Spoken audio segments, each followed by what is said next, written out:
My name is Shruti Sharma.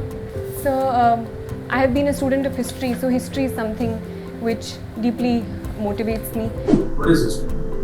So, history in simple terms can be seen as a study of the past, but it is not merely a study of facts, but how, why they happened, and attempts to learn from them can be seen as the study of history. Sir. अगर मैं बात करूं what is history, मेरे हिसाब से जो मैं history को समझ पाया हूं वो इसी तरह है कि जब हम कोई यात्रा करते हैं तो रेत पर हमारे पैरों के निशान बनते जाते हैं. That means footprints of the journey, right. Footprint of the journey यानी कि इस यात्रा के पदचिन्ह है. क्या है ये? यात्रा के पदचिन्ह है इतिहास के रूप में. और हम यात्रा के पदचिन्हों को अगर देखते हैं तो उसमें दो शब्द हैं. One is footprint and second one is journey. दो वर्ड बड़े खूबसूरत हैं.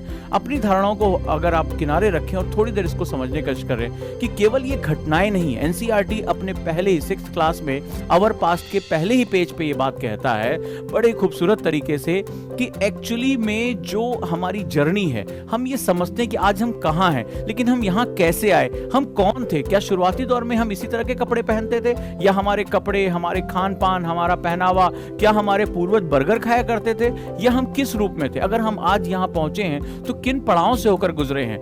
So can you tell me how historically Ashoka and Buddhism are related to each other? Sir, Ashoka, King Ashoka is known as one of the first upasaks of Buddhism, where not only was he a personal believer in the ideas of Buddhism, but also used it in his administration.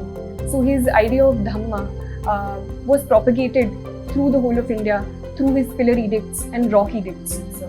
लेकिन हम केवल महान नायकों के बारे में पढ़ते हैं, वो जिन्होंने एक डायमेंशन क्रिएट किया. हम अशोक के बारे में पढ़ते हैं, हम बुद्ध के बारे में पढ़ते हैं, हम जैन के बारे में पढ़ते हैं, गांधी, नेहरू, पटेल के बारे में पढ़ते हैं, लेकिन हर किसी व्यक्ति के बारे में हम नहीं पढ़ते. यानी वो पदचिन्ह जिन्होंने इस समाज में, इस सोसाइटी में, इस कल्चर में, इस पूरे इतिहास में अपने पदचिन्हों को मजबूती से खड़ा कर दिया. अपनी जो है वो बहुत ईमानदारी से, बहुत मेहनत से उस पर एक फुटप्रिंट बनाए पदचिन्हों को.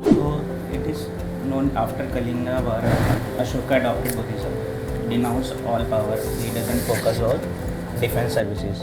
Can you relate that Ashoka policy to current Ukrainian policy? The king having no defense power, not focusing on defense, no budget on defense. So can you relate both Ashoka as a king and Ukrainian president?